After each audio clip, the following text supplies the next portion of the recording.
الشمس والقمر رأيتهم لي ساجدين. زيارة बीबी ज़ैनब इमामज़ादा मासूमा है बीबी ज़ैनब। قال يا بني لا تقصص رؤياك على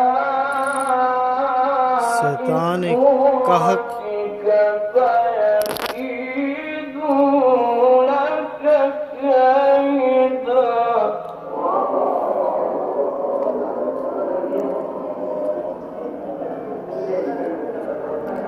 إن الشيطان للإنسان عدو مبين.